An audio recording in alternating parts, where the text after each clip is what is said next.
13 سال کے ہو جائیں ضرب علی الصلاۃ والصوم، فرمایا پھر نماز اور روزے پر ان کو مارا جائے۔ ایک صحیح حدیث میں تو 10 سال کے متعلق آتا ہے، وہاں صرف نماز کا ہے۔ فرمایا 7 سال کے بچے ہو جائیں تو ان کو نماز پیار سے بتاؤ ان کو۔ قرآن بھی کہتا ہے وَأْمُرْ أَهْلَكَ بِالصَّلَاةِ وَاصْطَبِرْ عَلَيْهَا، آپ اپنے اہل و عیال کو نماز کا کہو اور نماز پر ثابت قدمی کا ان کو سبق دو، درس دو۔ آج کیا ہے؟ آج سب کچھ سکھلایا جاتا ہے لیکن نماز کی تلقین نہیں کی جاتی۔ فرمایا 10 سال کا بچہ ہو جائے اس کو مارو۔ رحمت عالم، رحمت انسانیت، وہ فرماتے ہیں کہ 10 سال کا بچہ ہے تو اس کو نماز چھوڑنے پر، ترک کرنے پر مارو۔ اب ہم دنیا جہان کے ہر کام پر اس کی ڈانٹ ڈپٹ کرتے ہیں لیکن نماز پر کبھی نہیں ہوگی۔ نماز پر کبھی کسی نے نہیں پوچھا ہوگا، نماز پر کبھی کسی نے نہیں مارا ہوگا۔ ابھی بچہ ہے، بڑا ہوگا پڑھ لے گا، لیکن اگر وہ تھوڑی سی اور غلطی کرتا ہے، مثال کے طور پر اسکول سے ایک ٹیسٹ تھا، ٹیسٹ ایگزام نہیں، ٹیسٹ ہی تھا، ہاں جی کلاس ٹیسٹ تھا، اس میں نمبر 2-3 کم آ گئے ہیں تو اس کو ڈانٹنا شروع ہو جاتا، یہ تو نالائق ہے، پرلے درجے کا نالائق، یہ پڑھتا ہی نہیں یا پڑھتی ہی نہیں ہے۔ لیکن نماز کے متعلق کبھی نہیں ہمیں فکر ہوئی، تو پھر کیسے بھائیوں ہو سکتا ہے کہ ہماری اولادیں فرما بردار ہوں؟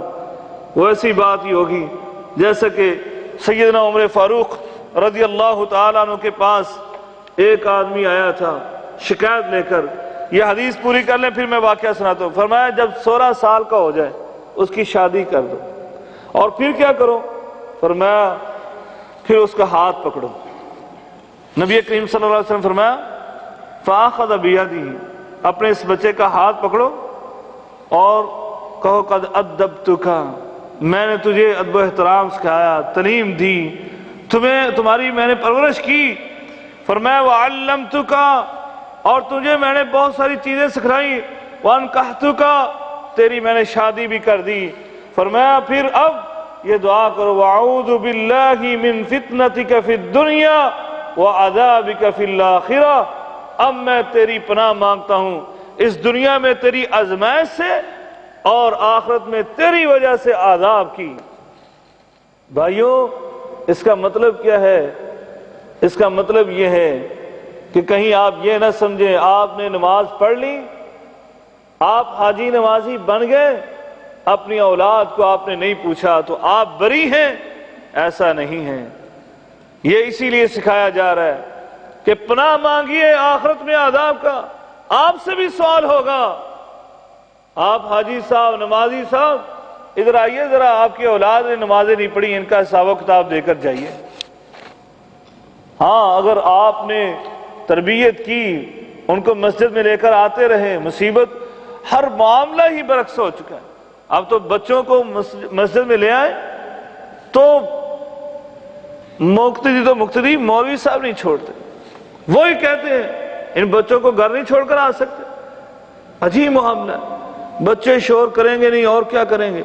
میرے آقا علیہ الصلوۃ والسلام کی سیرت اٹھا کر دیکھیے، میرے آقا تعلیم و تربیت کرنے کے لیے حسن و حسین کو مسجد میں لے کر آتے، آپ مسجد میں آتے بلکہ نماز پڑھا رہے ہوتے، سیدنا حسن آپ سجدے میں جاتے، سیدنا حسن آپ کی کمر پر چڑھ جاتے۔ اتنی بڑی مسجد نبوی، کہیں کوئی کھیلنے کی جگہ نظر نہیں آئی سوائے میرے نبی کریم صلی اللہ علیہ وسلم کی کمر مبارک، اس پر چڑھ بیٹھتے اور نبی کریم صلی اللہ علیہ وسلم ان کے لیے سجدہ طویل کر دیتے۔ کبھی کسی نے نہیں کہا، اس معلم انسانیت نے نہیں کہا کہ حسن تم میرے کمر پر کیوں سوار ہوتے تھے، یا کسی صحابی نے اعتراض کیا اللہ کے رسول آپ ایسا کیوں کرتے ہیں، ہماری نمازیں خراب ہو جاتی۔ ہاں یہ ضرور کہا اللہ کے رسول ہمیں تو خدشہ پیدا ہو گیا کہ شاید آپ یا تو بھول گئے ہیں یا پھر آپ کی موت کا خطرہ پیدا ہو گیا کہ اتنا لمبا سجدہ ہو گیا۔ تو آپ جواب دیا کرتے نہیں ایسا نہیں ہوا، نہ میں بھولا نہ اللہ کا بھی فیصلہ آیا، بلکہ حسن میری کمر پر سوار ہو گیا تھا، اس کے لیے میں نے سجدہ طویل کر دیا۔ اس لیے بھائیوں اپنی اولاد کی تربیت کرنا ہے، مسجد میں لے کر آئیں ان کو، کوئی کچھ کہتا ہے تو کہتا رہے. میرے آقا علیہ الصلوۃ والسلام تو اپنی نواسی حضرت امامہ رضی اللہ تعالیٰ عنہ کو اٹھا کر نماز پڑھی ہے. ان کی نماز میں خلل پیدا نہیں ہوتا, خشوع و خضوع نہیں ٹوٹتا. ہماری نمازیں بڑی خشوع و خضوع والی ہیں کہ جن کے خشوع و خضوع میں فرق آ جائے. اس لیے ہمیں اپنی اولاد کی تربیت کرنا ہے. اور جیسے میں نے حضرت عمر فاروق کا واقعہ سنانے لگا تھا, ایک آدمی آیا, اے امیر المومنین میرا بیٹا بڑا شقی القلب ہے, میرا نافرمان ہے.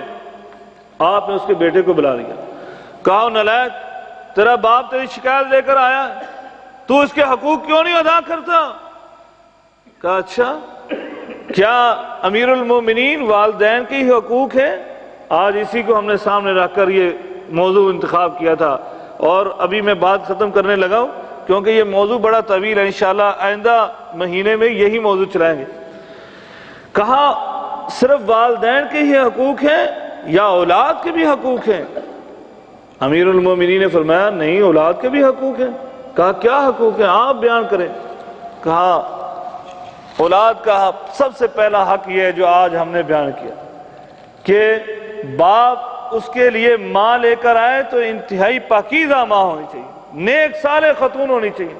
کہا اچھا, اور فرمایا اس کے بعد اس کو چاہیے کہ وہ اس کی تربیت کرے, ہاں جی, اس کا اچھا نام رکھے. کہا اچھا, اور فرمایا پھر اس کے بعد قرآن مجید کی تعلیم دے. بنیادی 3 حقوق تو یہی ہے. فرمایا بس کافی ہیں, میں اب ان 3 حقوق کی بات ہی کرتا ہوں, باقی کو چھوڑیں. امیر المومنین سب سے پہلی بات جو آپ نے کی کہ اچھی ماں ہونی چاہیے, اس میرے باپ نے ان تینوں میں سے ایک حق بھی ادا نہیں کیا. جو میری ماں لے کر آیا ہے وہ ایک مجوسی کی لونڈی تھی, اس سے اس نے شادی کی ہے, یہ ماں میری ایسی لے کر آیا. پہلا حق اس نے ادا نہیں کیا. کہا اچھا. دوسرا فرمایا آپ نے کہا کہ نام اچھا رکھنا چاہیے, تو کہا انہوں نے میری ماں اور میرے باپ نے مل کر میرا نام جعل رکھا ہے, یعنی گوبر کا کیڑا, گوبر میں رہنے والا کیڑا. کہا یہ میرا نام رکھا ہے انہوں نے. فرمایا اس کے بعد کہا قرآن مجید کا آپ نے کہا قرآن مجید کی تعلیم دینی چاہیے. اس میرے باپ کو پوچھئے, مجھے قرآن کا ایک لفظ بھی نہیں سکھایا اس نے. سیدنا عمر فاروق رضی اللہ تعالیٰ عنہ غضبناک ہو گئے, غصے میں آ گئے. کہا اللہ کے نافرمان, تو اپنی اولاد کی یہاں شکایت کرنے کے لیے آ گیا اور تو نے اس کے حق تلفی کے متعلق کہا ہے, تو تو نے خود سب سے پہلے اس کی حق تلفی کی, اس کی ماں اچھی نہیں لے کر آیا. پھر کہا کہ تو نے اس کی نافرمانی کی شکایت کی, تو نے سب سے پہلے اس کے حق میں اللہ کی نافرمانی کی, اور پھر قرآن مجید کا ایک کلمہ بھی نہیں سکھلایا اور آج اس کی شکایت لے کر آ گیا. کیونکہ قرآن مجید ہی تو سکھاتا ہے والدین کے حقوق کیا ہیں. یہ قرآن ہی تو تمہیں بتاتا ہے کہ توحید کے بعد اللہ نے والدین کے متعلق کہا ہے کہ ان والدین کی عزت و احترام کرنا, فلا تقل لہما اف, بلکہ اتنی عزت کرنا کہ کبھی یہ بات ایسی کر دیں جو تجھے ناگوار محسوس ہو, تو تب بھی تو نے آگے سے اف بھی نہیں کہنا ہے. یہ قرآن کہتا ہے, قرآن سکھلایا نہیں اور شکایتیں کرتے ہو. آج بھی بھائیوں ایسی ہی بات. ہم نے بھی کیا سمجھا کہ قرآن مجید اگر اچھے والدین ہیں, سمجھا والدین کا فرض ہے قرآن پڑھانا, قاری صاحب کو گھر لگوا لیا ہے, اور اب جب قرآن مجید ایک دفعہ ختم ہو گیا, ایک سوٹ لے کر, کچھ مٹھائی لے کر اور کچھ پیسے دے کر قاری صاحب کو رخصت کر دیا اور کہا آپ کا فرض پورا ہو گیا اور ہمارا فرض بھی پورا ہو گیا. اس کے بعد نہ خود قرآن کی تلاوت, نہ کبھی اولاد کو پوچھا بیٹا قرآن کی تلاوت کی ہے.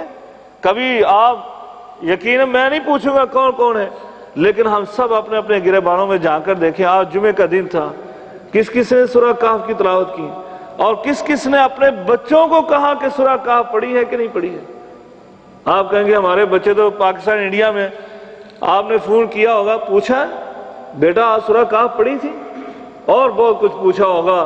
پورے سکول کی روٹین آپ نے ان سے لے لی ہوگی کہ کیا کیا کیا نہیں کیا. آج کی روٹین نہیں پوچھی ہوگی اور دین کے متعلق نہیں پوچھی.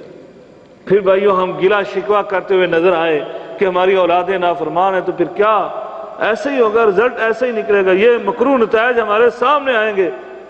اس لیے ایسا نہیں ہونا چاہیے۔